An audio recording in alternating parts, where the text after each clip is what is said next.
29 de janeiro de 2023 e este é o episódio 232 do podcast Ubuntu Portugal, o show sobre Ubuntu, software livre e outras cenas. O meu nome é Diogo Constantino e comigo tenho 2 estrelas, o David Sterling e o Coelho Rogério. Olá aos dois, sejam muito bem-vindos.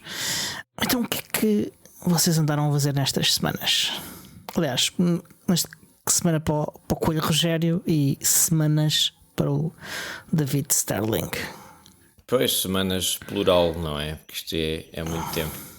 Foram quantas? Passaste nos recursos humanos antes? Foram quantas? Foram quantas semanas é que foram? Foi para aí que antes do Natal, durante o Natal, até ao fim do ano, início do ano. Mais que 2, portanto. 6 semanas, talvez? 4, 5, 6 semanas?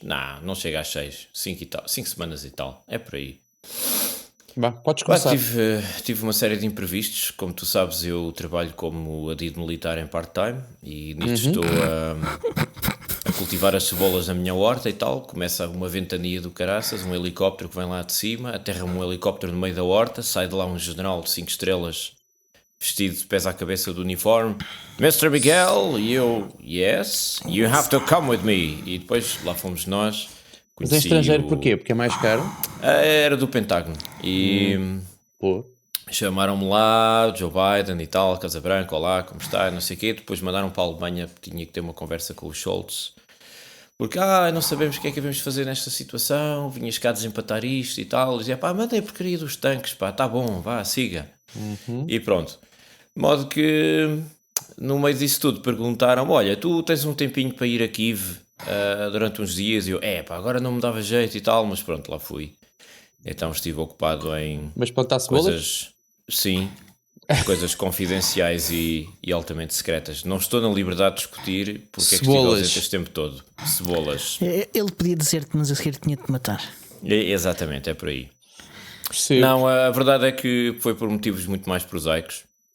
Tive de mudar de casa porque a minha senhoria só ano isso passado mandou-me uma cartinha a dizer: és um gajo muito porreiro. A sério, sim, mas não te quero aí em casa. E portanto, por isso mesmo vais ser capaz de encontrar outra casa, porque és mesmo um gajo porreiro. Exato, e eu, olha que fixe, até está numa boa altura para encontrar casas baratas. É o momento ideal, perfeito. E lá fui eu, e então o que é que se passou nestas últimas semanas? Estive a empacotar a minha vida toda e desesperado à procura de um sítio, número 1, depois encontrei um sítio número 2, depois o sítio precisava de 2 obras, número 3, número 4, empacotar a vida toda e transferi-la de um lado para o outro. E ainda hoje estive a fazer isso, portanto foi mesmo res, vés, Campo de Ourique, e ainda não acabei. Há coisas... aqui a decidir, mas vou ter que perguntar, mas tu levaste tudo no pacote? Levei tudo no pacote. E então, e depois com tudo o que está associado, não é? Mudança de casa, eletricidade, gás, água, internet. Não é só assinar um contrato e passar a dormir noutro sítio? Não. Levar 2 esferográficas e um garfinho ou outro? Antes fosse. Ainda passei umas horas ao telefone com o pessoal da Mel. Que me quis impingir sempre. Você vai mudar de casa. Então, amigo, há aqui este pacote, claro. Há aqui este pacote que é muito fixe. Então não sei quantos canais, amigo. Eu não quero televisão. Eu só preciso de internet. Mas com este pacote você pode... Leva tudo no pacote. Internet, telefone. Amigo, eu só preciso de net. E pronto. E estamos nisto. Então foste para um pacote mais pequeno. Mantive mais ou menos o mesmo pacote, mas só com net. Pronto. Ok. Fibra é importante para a alimentação, não é? E é por essa razão que estamos aqui a comunicar através dos fios, não é? Do cabo de fibra óptica. Quer dizer, eu e o Diogo estamos com cabo de fibra óptica, no teu caso. O Coelho do Rogério, não sei. Mas também. É sinal de fumo by Vodafone. Mas pronto, as boas notícias é que tenho uma casa que vai ser palco de experiências, porque estou muito interessado em fazer um mapa. Espera aí, antes de continuares, sabes que houve um Papa português e ele morreu precisamente a fazer experiências. Pronto, Agora prossegue como quiseres. Eu não vou dizer o que estava a pensar agora. Eu também não vou dizer o que estava a pensar porque não. o YouTube depois não deixa. Arriscado. Sim. Ainda acabávamos a falar de pedofilia e não sei o que é uma chatice. Não vale a pena. Que ias dar palco aí a experiências. Liga, mas não. é webcam, pá. Palco. Tu é que mencionaste o Papa. Não interessa. Palco. O palco, é verdade, a porcaria do palco. Eu estou muito interessado em começar a fazer experiências pequeninas, assim, só para aprender, de domótica. Ok. Eu vou chatear o Tiago com isso, porque eu gostava de fazer domótica? um mapa. Para que é que isso é? Mas porquê? Porque agora esta casa, eu estou muito interessado em fazer um mapa da temperatura e umidade da casa em tempo real, com estatísticas e tudo. Sim. E estou a pensar que daqui a uns tempos hei de me aventurar a meter sensores em várias divisões. Fazes bem. E depois recolher essa informação e perceber o que é que está a funcionar, o que é que não está, o que é eficiente, Sim. o que é que não é. Até porque nos últimos dias tenho Nada rapado um frio do cacete. Rapado um frio do cacete. Porque o isolamento desta casa não é... Existente. Como é que... Existente, exato. É a expressão que eu estava à procura. E então, para melhorar a eficiência energética disto, eu preciso de dados, não é? Preciso perceber o que é que se está a passar. E essa história dos sensores é uma boa maneira de começar a aprender qualquer coisa de domótica. Aprende, sim. Domótica livre, open source, e ao mesmo tempo tiro benefícios disso, não é? Mas pronto, são as novidades possíveis. Muito bem. E tu, Coelho Rogério? Eu tenho pensado muito em ti. Pois é. Tens feito cá muita falta a esta chafarica, pá. Um gajo é verdade. Aliás, tivemos patronos a dizer-nos isso. É verdade. Sentiram a tua falta. Eu não tenho culpa que as pessoas tenham mau gosto, mas pronto. Mas olha, ainda bem que falas em domótica, porque calculo que rapidamente chegues àquilo que é o meu... Eu agora, desde que falaste naquilo, eu sinto quase a obrigação de atualizar os números todas as semanas. A minha última contagem de dispositivos Zigbee registados no meu Home Assistant é 52, mas... Que é o dobro de 26. Isso... Okay. Estás a mostrar o teu pacote na câmara, mas eu não percebo bem o que é isso. Estou a mostrar caixas. Olha, estas são de relés, portanto, de coisas que depois vais ligar aos teus interruptores. E estes são sensores de porta. Porta aberta, porta fechada. Sim, porque se tu tivesses uma coisa desta na tua casa, já tinhas percebido que tu estás a rapar frio porque tens as janelas todas abertas. Não deves ter reparado. Pois uma coisa destas... E isto dá-te um alerta que pode ir para o telemóvel, pode ser um zumbido. Tenho ali ainda, mas não vais ter que acreditar em mim porque eu não me vou levantar para ir buscar, uma sirene Zigbee. Portanto, tu até podes pôr a sirene a tocar. Imagina que alguém deixou a porta aberta durante 2 minutos, tu podes pôr a sirene a tocar ao fim de 2 minutos.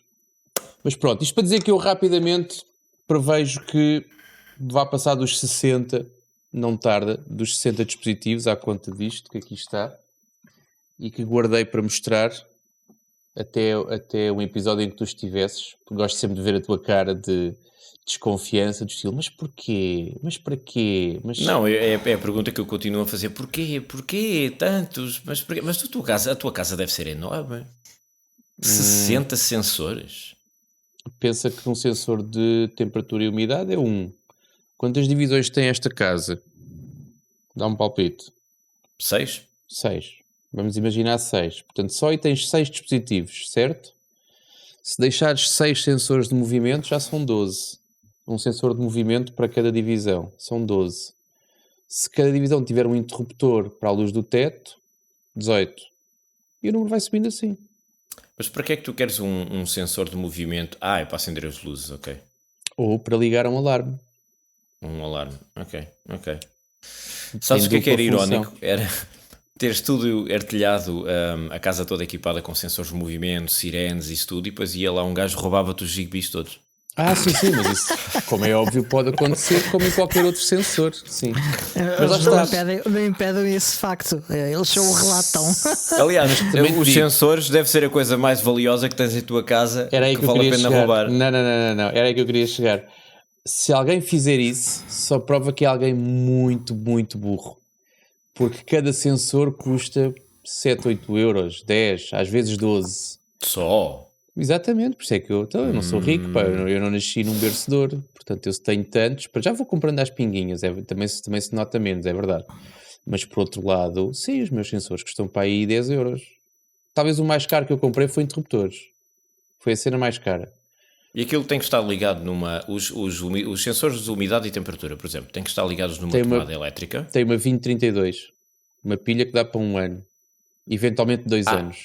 São autónomos, não têm que estar ligados à rede elétrica? Exatamente. Mesmo fácil. Assim é um gasto de pilhas enorme, 2032. 2032, se cada pilha dá para 2 anos... Epá, eu estou-te a dizer porque elas estão há 1 ano e não vão a 50% sequer. Então aí, mas eles atuam de forma passiva, ou seja, há um emissor de rádio e eles refletem essas ondas com o sinal, com os dados, ou têm de emitir? Eles têm que emitir, provavelmente. Sim, eles têm que emitir. E fazem relay uns para os outros. Fazem, exatamente, ou seja, não são todos, atenção, os de pilha nunca fazem. Mas aqueles que tens ligados em power, interruptores, tomadas... Basta, dizem que a solução mais simples é tu comprares uma tomada, mesmo que não a usas uma tomada, pões em cada divisão para teres a tua rede montada, a tua mesh. Imagina que são repetidores de Wi-Fi, só que não é Wi-Fi, mas pões um em cada divisão, que é para teres a tua rede montada. Depois a partir daí é só pôr os dispositivos. E eu sou lá, aquilo é uma magia negra, sei que o protocolo é open source, ao contrário do Z-Wave. Yeah. Acho que Z-Wave, não é? Zigbee, Z-Wave. Eu sei que é Wave qualquer coisa. É, não é? Não me engano. Agora, como é que aquilo funciona? Pois não faço ideia. Sei que aquilo é de baixo consumo. O Zigbee é feito exatamente para isso. É para reduzir consumos e para este tipo de coisas. Percebes? Mas assim, uma pergunta de um leigo. Qual é o intervalo os sensores emitem com que frequência os dados? Qual é o intervalo? Posso tentar, não sei. Posso tentar saber, mas é assim, vamos pensar que seja de 5 em 5 minutos. Não é suficiente para tu saberes a temperatura de uma divisão?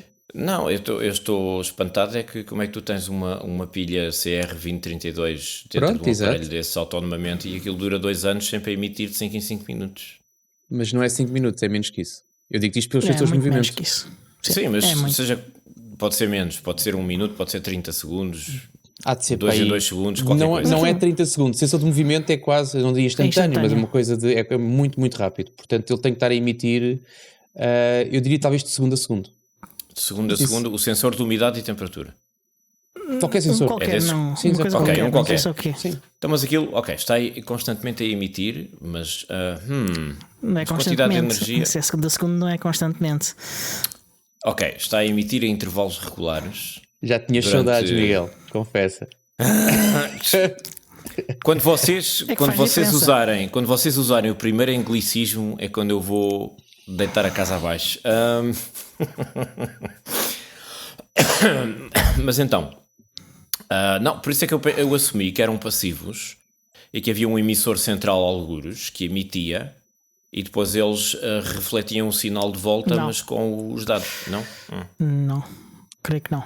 Então e se for? Mas qual é a diferença? Desde que funcione, para mim está ótimo. Não, economizava muito mais energia, ou seja, tinhas aparelhos autónomos que eram passivos, ou seja, não estão sempre a emitir, simplesmente recebem se calhar é o sinal isso, de rádio do emissor central não dados e depois enviam a informação para lá. No fundo estás a ler à distância. Poderá haver dispositivos que fazem isso, mas outros creio que não.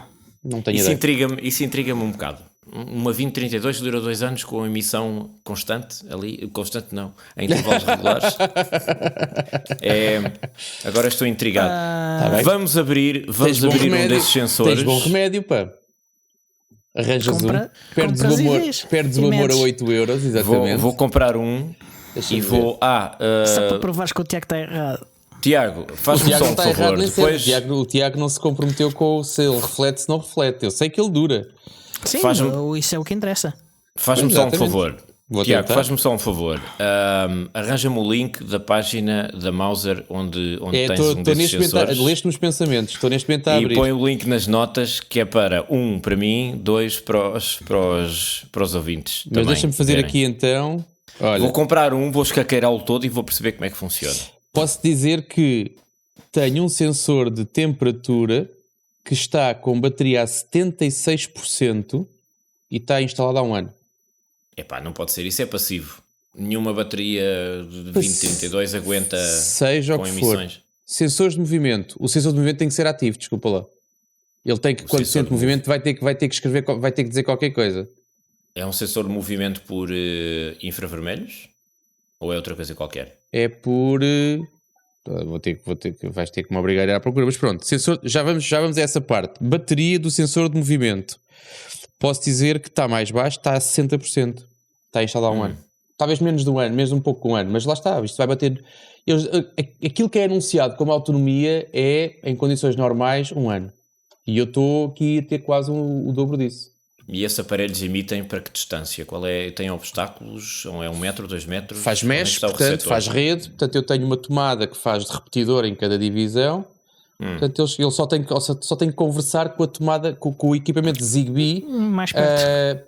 Powered, não de bateria, portanto, alimentado diretamente, mais próximo.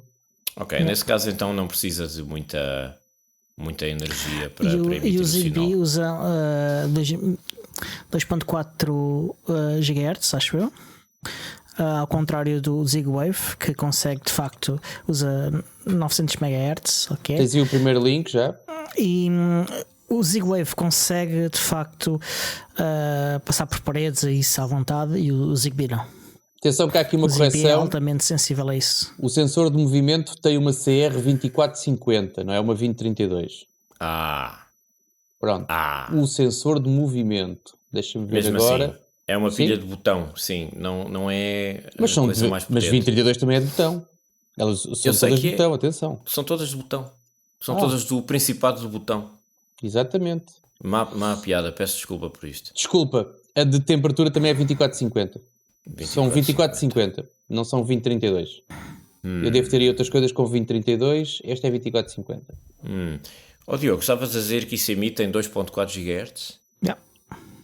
E essa rede mesh a funcionar em 2.4 não vai causar interferência com a rede Wi-Fi da casa? É mais ao contrário. O Wi-Fi é que causa mais interferência ao Zigbee do que o Zigbee ao Wi-Fi.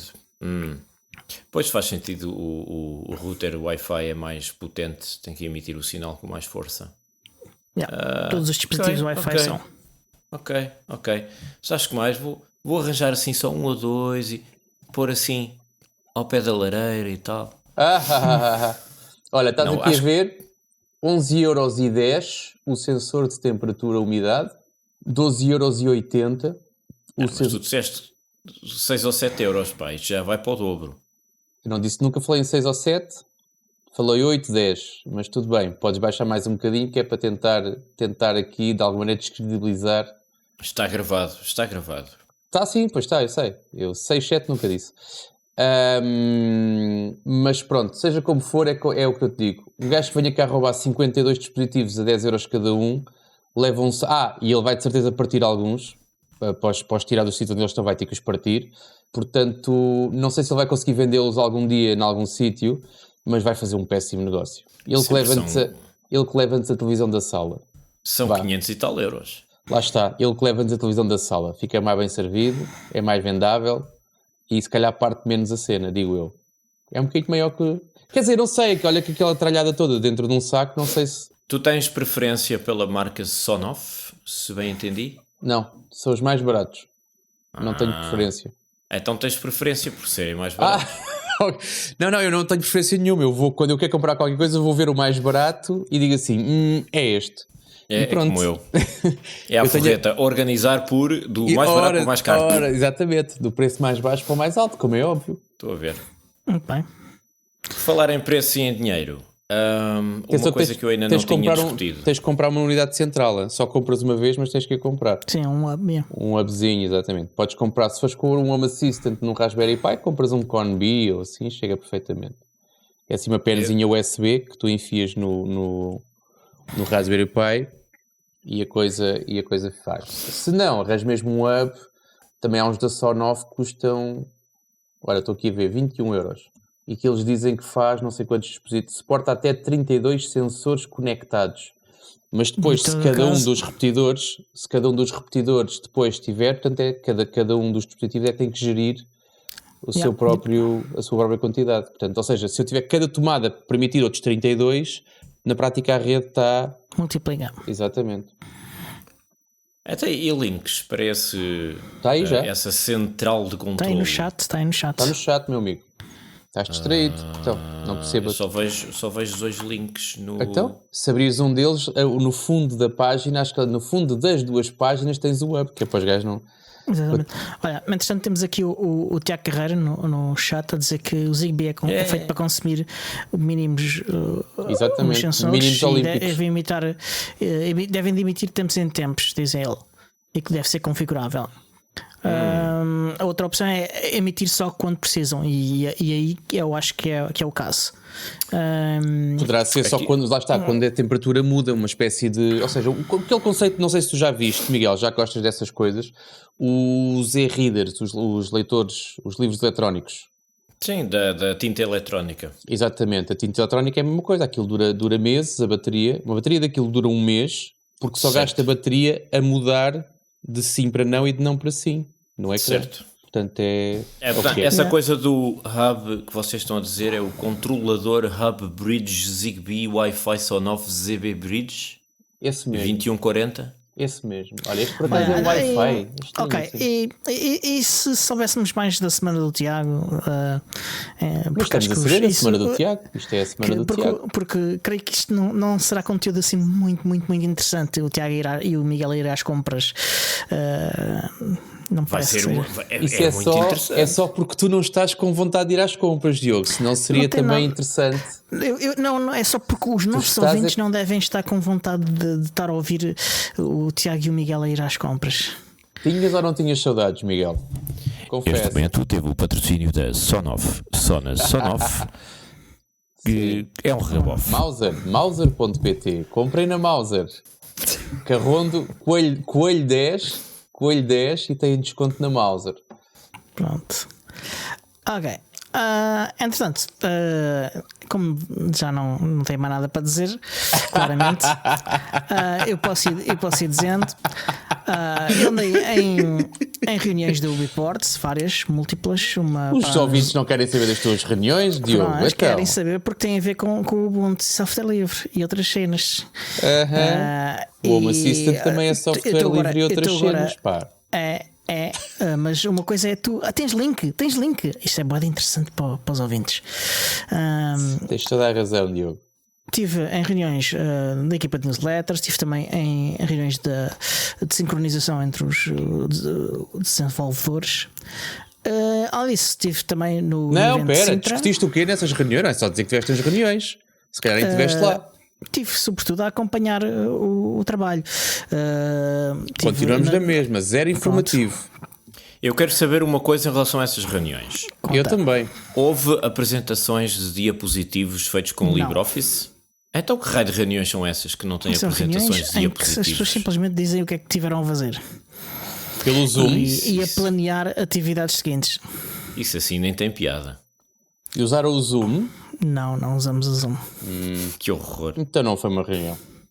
Não teve slides, não teve Zoom. Não teve ordem de trabalhos, que nós não sabemos dela. E as atas? Podemos ler as atas? Não, também não há. Não aconteceram. Claramente não aconteceram. Além disso, estive no evento de Sintra, no Encontros de Sintra, do Centro da Comunidade, onde teve lá um grupo que ultimamente é o grupo mais costumeiro, mas também teve um estreante, portanto, bem-vindo. Quem? Quem foi o estreante? Não vou dizer porque não tenho autorização para dizer o nome da pessoa. Ok. Mas cá para mim também não aconteceu o encontro. Há fotografias do encontro? Mas é também um ouvinte do podcast. Disse que teve conhecimento destes eventos via podcast. Disso, houve o workshop de Scratch no Centro Linux, que foi bastante participado. Tivemos um número ligeiramente acima dos inscritos. Quantas pessoas? Tive 21 pessoas em vez de 20. Boa.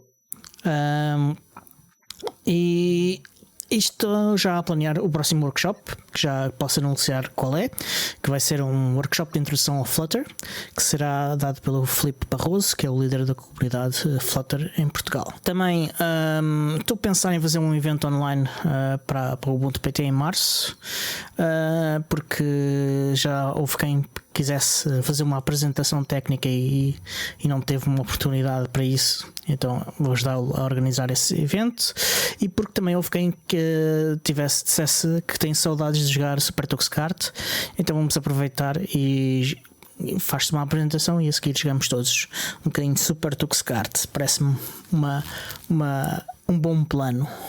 Também ando a sentir um bocadinho a necessidade de descansar disto tudo, portanto, mas ainda aí vem a FOSDEM e vem a Mini DevCon. Desculpa, descansar disto tudo não percebi. De eventos.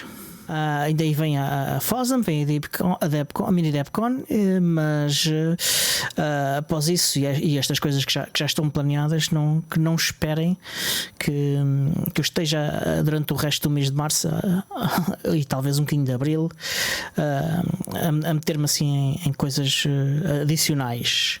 Portanto, aí chego ao meu limite durante algumas semanas. Além disso, dizer que estou bastante contente com o editor, visualizador e editor de PDF da Mozilla, o que vem integrado com o Firefox. Tenho estado a usá-lo sobretudo para facilitar a utilização da minha tablet digitalizadora para fazer assinaturas, e funciona muito bem, estou muito contente com aquilo. E é isso, essencialmente. E esta semana houve também uma votação na Assembleia da República sobre a transposição da diretiva de direito de autor, que não correu bem para a posição que era o Ubuntu Portugal, que era Direitos Digitais, que era a Associação D3, Defesa dos Direitos Digitais, a ANSOL, a ESOP, o ISOC, quase tudo o que é associações que não representam exclusivamente empresas. Defende e vamos ver o que é que vai acontecer agora, porque o que foi dito pelo Ministro na Assembleia da República não foi nada positivo. A única coisa positiva ou vagamente positiva é que vai haver uma consulta pública. Parece-me muito pouco em termos de permitir participação das associações e da sociedade em geral. Portanto, vamos ver.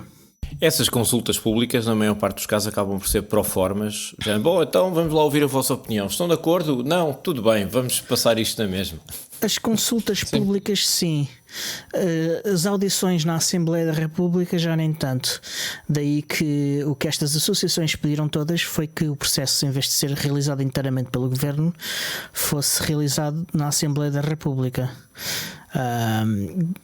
Houve aqui uma lógica neste pedido porque houve uma carta aberta por parte destas associações a pedir isto. Mas pronto, vamos ver o que acontece. Sim, aliás, os partidos que votaram contra essa discussão na Assembleia da República foram 3 partidos, se não me engano, e um deles diz que é antissistema, o que não deixa de ser curioso. Exatamente. Nós somos antissistema. Mas este sistema agrada-nos, pois. Pois. Enfim, eu não tenho boas perspectivas em relação àquilo que vai acontecer. Dá-me mesmo a impressão de que o processo vai ser acelerado e vai passar por cima das pessoas e acabou. E portanto são lutas que vão ter de continuar depois. Sim, para tentar inverter as coisas. Sim, temos o exemplo da luta contra o DRM, que durou cerca de uma década. Aliás, mais, quase a chegar às 2. Portanto, vamos ver. Veremos. Entretanto, houve uma proposta que foi feita no encontro de Aveiro, creio, já me corriges se não for a verdade, Tiago, por parte de pessoas que têm o interesse em patrocinar, apoiar o podcast e que criam uma outra forma diferente de o fazer. a alternativa às que temos, e que nós estivemos a discutir entre nós e que acabámos por decidir avançar com ela. Queres falar um bocadinho disso, Tiago? Não, estou à espera só que acabes, porque tenho coisas para te perguntar. Já dá 3 assuntos para trás, para aí, que tenho uma dúvida. Então, é agora? Então, e depois voltamos aqui então. Fiquei curioso quando tu elogiaste o editor de PDFs da Mozilla e que usavas para assinar documentos com a tua mesa digitalizadora. A minha pergunta é: como é que tu fazes isso? Como é que eu faço isso? Abro o PDF no Firefox, carrego num botãozinho que está lá com um ícone que tem um lápis ou uma caneta, e ele, a partir daí, desse momento, permite fazer isso. Porquê é que não decides assinar digitalmente com um certificado e fazes um rabisco com uma mesa digitalizadora? Porque não aceitam isso. A entidade que me pede este documento assinado pede-me desta maneira e não de outra maneira, e não aceita outra. Ok. Explicaste as implicações de um e do outro? Ou é uma entidade? Eles não querem saber, Tiago. Ok. Eu tive uma conversa... Foi durante o confinamento. Por isso é que eu te faço esta pergunta, porque eu tive uma conversa interessantíssima. Aliás, eu assino documentos digitalmente há mais de uma década. E optei, das últimas vezes já não, mas optei durante muito tempo por ter associado à minha assinatura um comentário com o decreto-lei. Ou seja, para evitar que me perguntem que raio é isto ou não aceitamos isto, eu tinha na minha assinatura, o software que eu usava dizia mesmo que era, não sei se era assunto ou se era tema ou não sei o quê, e eu optei por escrever lá de acordo com...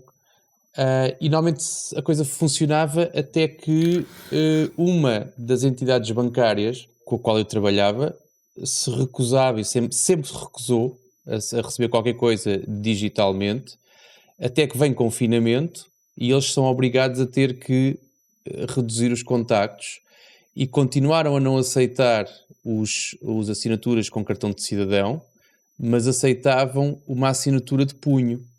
Até que eu expliquei à pessoa que uma assinatura de punho enfiada num PDF é uma coisa que a pessoa que a recebe copia, cola num documento ao lado e faz o que quer com ela. Portanto, não é ridículo, é escabroso. Especialmente um banco, onde normalmente seja €1 ou seja 1 milhão de euros, mas tipicamente há valor, há dinheiro,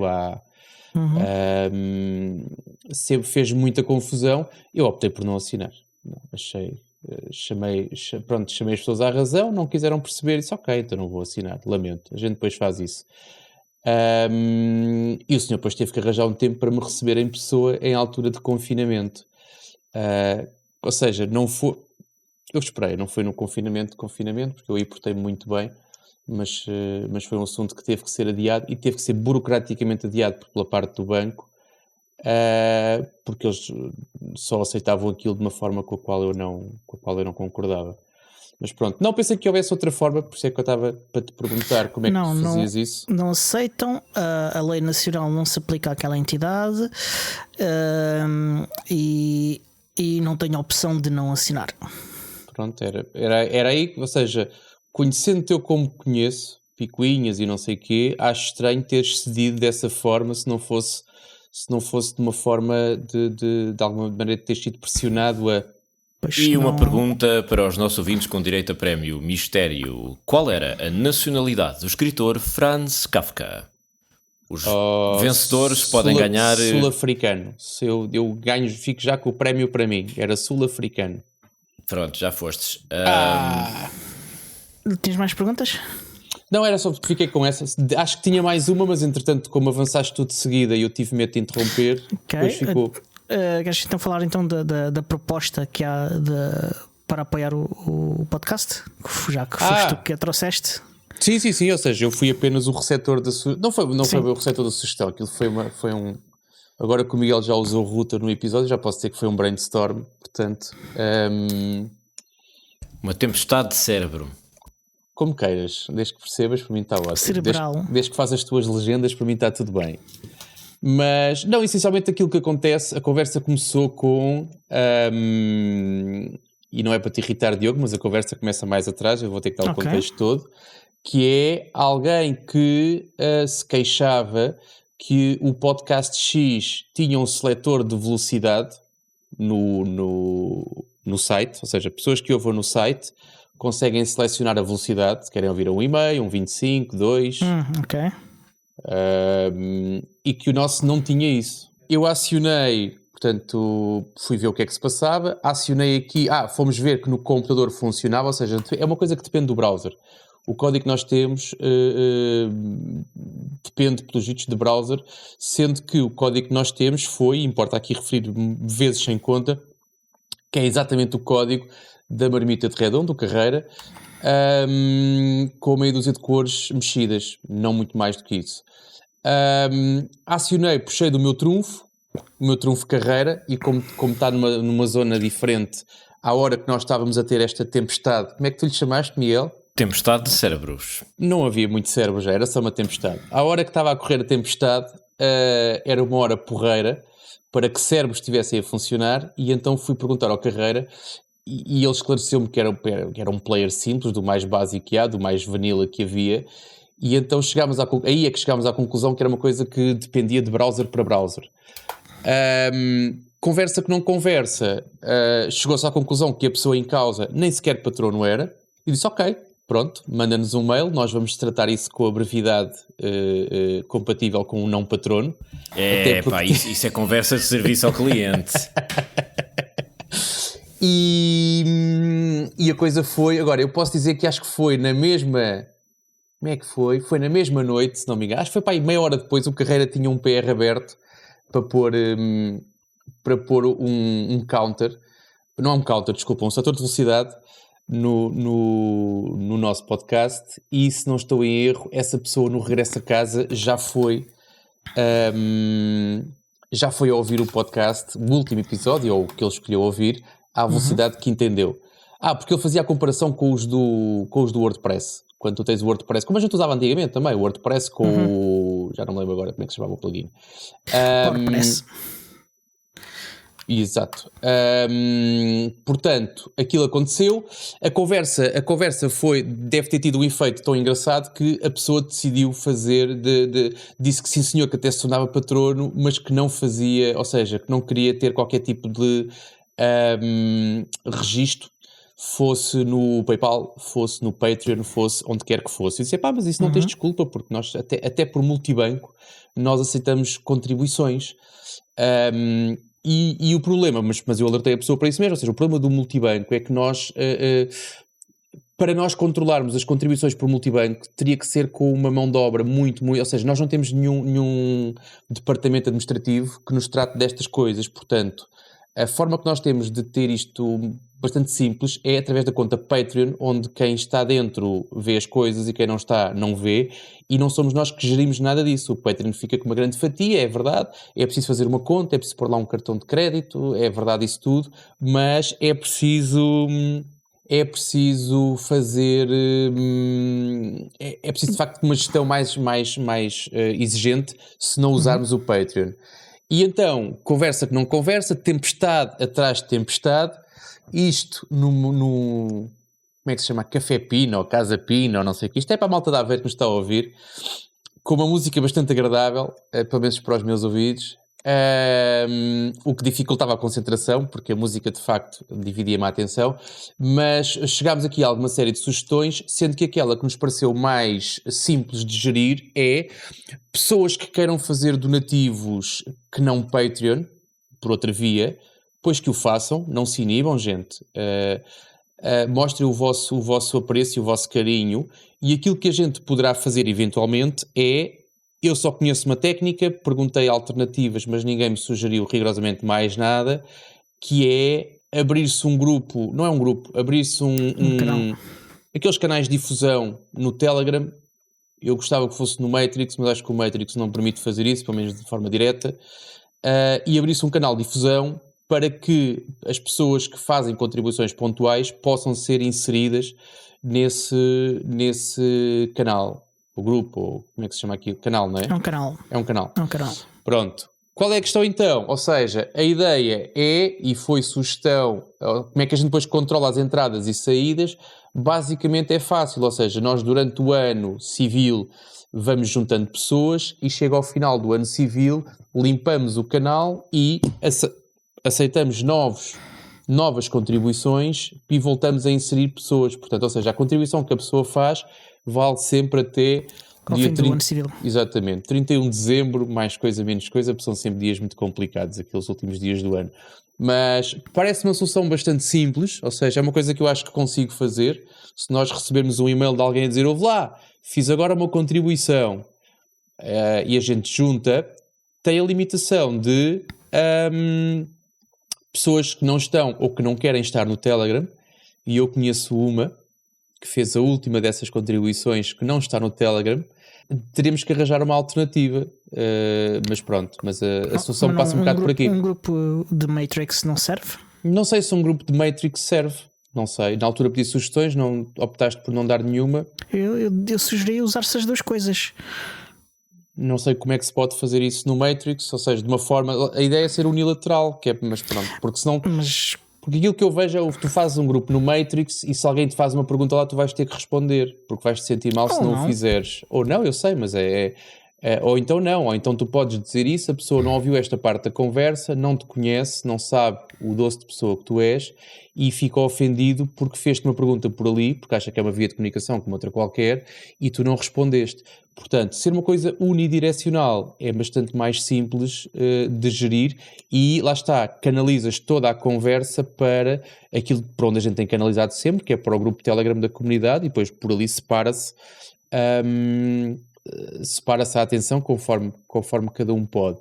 Se vais fazer um grupo, depois vais ter aquilo que já tens agora, que é, tu neste momento, se olhares para o Telegram, já abrimos alguns, só de contexto de podcast, abrimos para alguns 3, 4, 5 grupos, já não sei quantos são, porque era quando recebíamos um convidado que ele ia para lá, porque depois era não sei o quê, depois temos um que é o nosso aqui, o interno, né, da organização.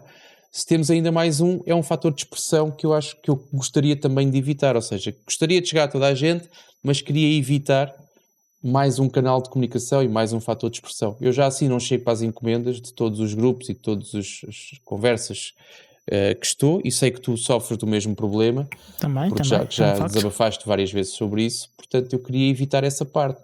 Agora, se existisse um grupo no Matrix, se calhar até há, o sistema de transmissões do Matrix é bastante rico, se calhar consegue ter... fazer isso. Exatamente, ou seja, só o fulano com o nível X é que consegue publicar. Desde que isso aconteça, eu por mim está ótimo. Até se faz uma bridge de um para o outro, não sei se há bridge de canais. Pois não faço ideia. Mas pronto. Mas sim, estamos atentos. Entretanto, no meio da tempestade vai, tempestade vem, chegámos à conclusão também que aquilo que eram as informações para contribuições via multibanco, que é uma coisa muito simples, a entidade de referência e o valor que a pessoa vai entender, desapareceu do nosso site com a migração. É a importância que nós damos ao valor financeiro daquilo que recebemos, é verdade. Aquilo que nós queremos é que a malta se envolva com o projeto, não é tanto se vão patrocinar 5, 50 ou 50 milhões. Mas pronto, portanto, passa um bocado agora também por nós de voltarmos a publicar essa informação. Se calhar ter uma páginazinha com as várias formas de tudo agregado, acho que é uma coisa que nós temos, exatamente, as formas de apoiar e eventualmente depois também explicarmos esta questão do grupo privado ou do canal privado para quem faz contribuições fora patronos, fora Patreons. Também parece ser uma boa ideia. Não sei se fui claro o suficiente, o Miguel participou um pouco nesta discussão, mas não sei se tu que és a voz que pode agora fazer perguntas. Miguel, percebeste tudo aquilo que foi explicado aqui ou ficaste com dúvidas? Percebi. Sai no teste? Não, esta não sai para o teste. Então pronto. Ok. Não tens Tens alguma coisa a acrescentar? Não, nada de especial. Eu já tinha acompanhado a conversa no Telegram. Acho estranho a pessoa não querer ter Telegram, mas ok, tudo bem. Eu não acho. Acho que é uma opção válida. Exatamente. A pergunta que eu mais ouvi durante esta mudança de casa, em que eu tive de contactar com profissionais especialistas de canalização, essas coisas todas, eletricidade, carpintaria, caixilharia, toda a gente invariavelmente perguntava: tem WhatsApp? E eu, não tenho. tenho Não Telegram. não, eu não sou um ministro, não decido nada pelo WhatsApp. Exato. Podes sempre fazer aquela mas pronto, pergunta: tudo bem. o que é isso? E no outro dia, em conversa com alguém, desta vez um amigo comum, estávamos num grupo de amigos, a pessoa vira-se para mim e mas dá-me aí o teu WhatsApp. Mas eu não tenho WhatsApp. E ficou tudo assim a olhar para mim. E eu disse, eu tenho Telegram. E alguém disse, eu não estou a brincar, alguém disse, o Putin agradece-te. E eu, como é que eu começo a explicar isto às pessoas? Que pena que já estamos no fim do jantar, do não é? Telegram. Que pena que já estamos no final do jantar. Exato. Não tenho tempo para explicar tudo isto. Mas a minha reação foi levar as mãos à cabeça. O Durov, que é o fundador do Telegram, teve que sair da Rússia. Portanto, o Putin não tem nada a ver com o assunto. Mas não digas onde é que ele está bem? Porque senão depois também tens de explicar outras coisas.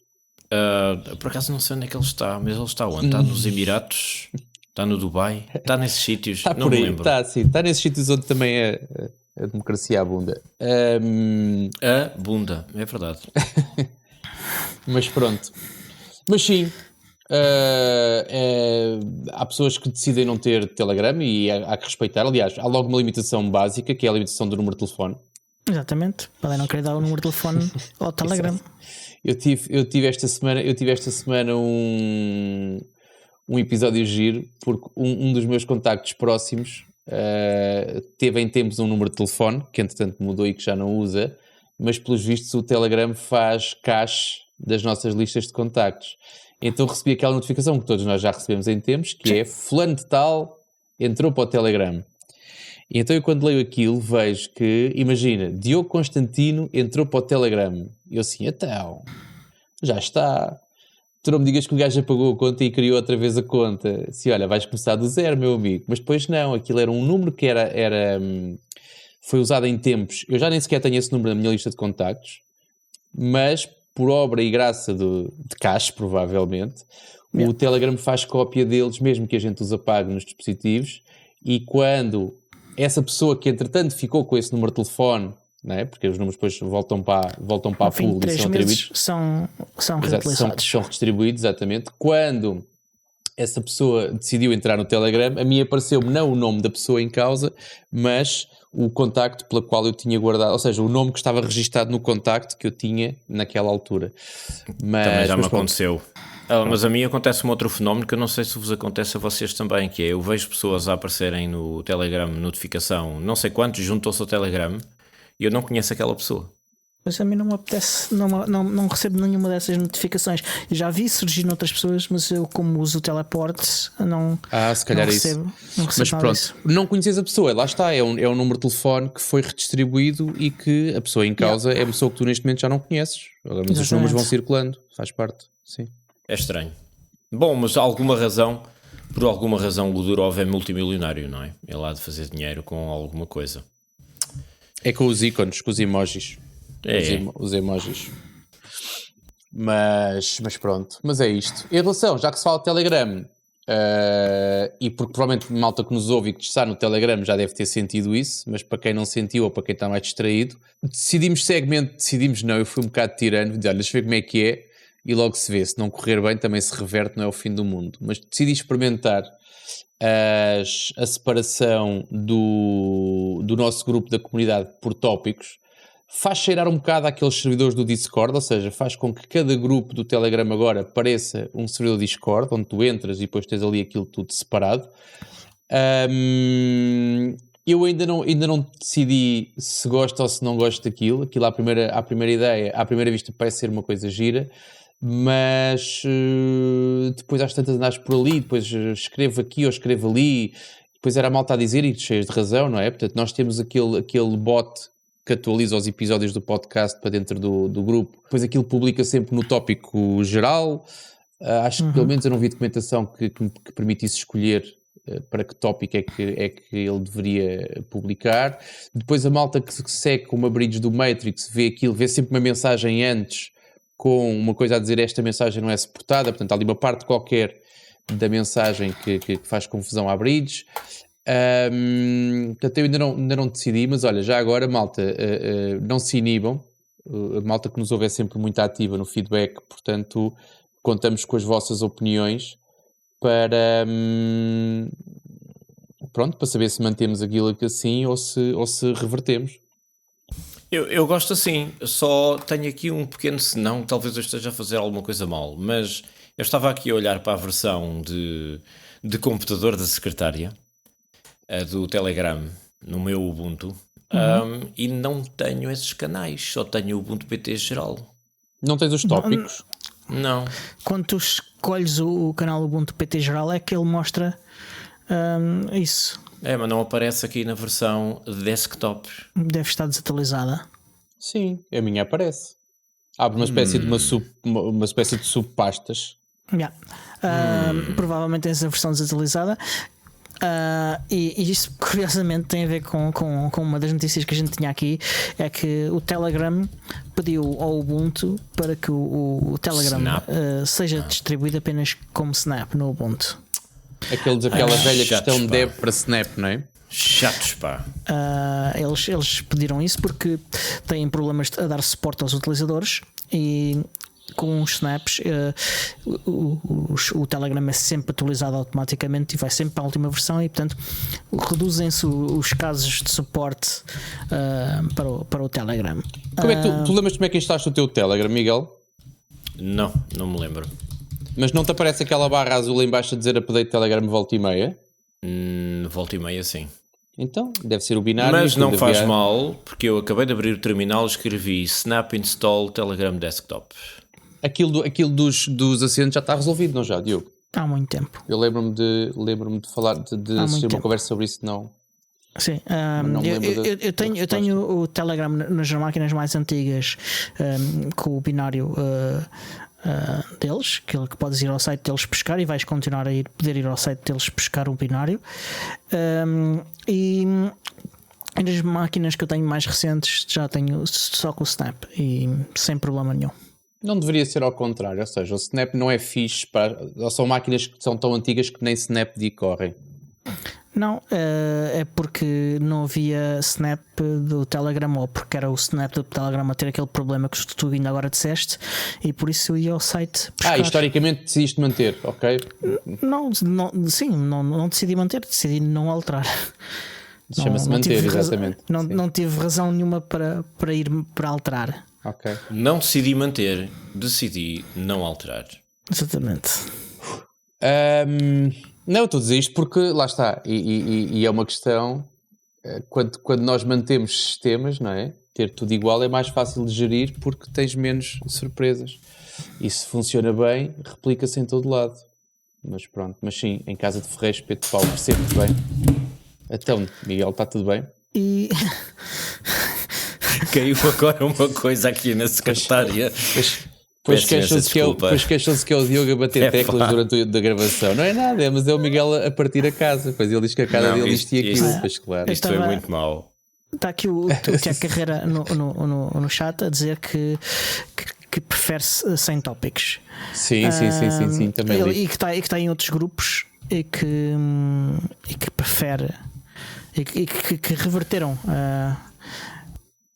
e que ele usa apenas o Telegram Web no browser. Pronto. Uau! Okay. Purista. Parece-me bem. Ele sugere também um envio do link da gravação por e-mail. Ia ser bonito. Sim, isso parece-me que dá um bocadinho de trabalho demais. Por e-mail? Sim. O problema nem é o trabalho, é tu fazes uma lista e a coisa dá-se. A questão é, muitas vezes a publicação é feita 1 hora, 2 horas antes do episódio ir para o ar. Sim. Partindo do pressuposto que pessoas vão na tua conversa, Diogo, e não têm o e-mail no telemóvel, só vão descobrir que a gravação aconteceu no dia a seguir de manhã quando ligarem o computador. Já aconteceu uma coisa disso. Estava a falar com um dos nossos patronos no Telegram e a gravação ele estava a pedir o link porque não estava a conseguir aceder ao Patreon e eu disse, mas isso foi ontem.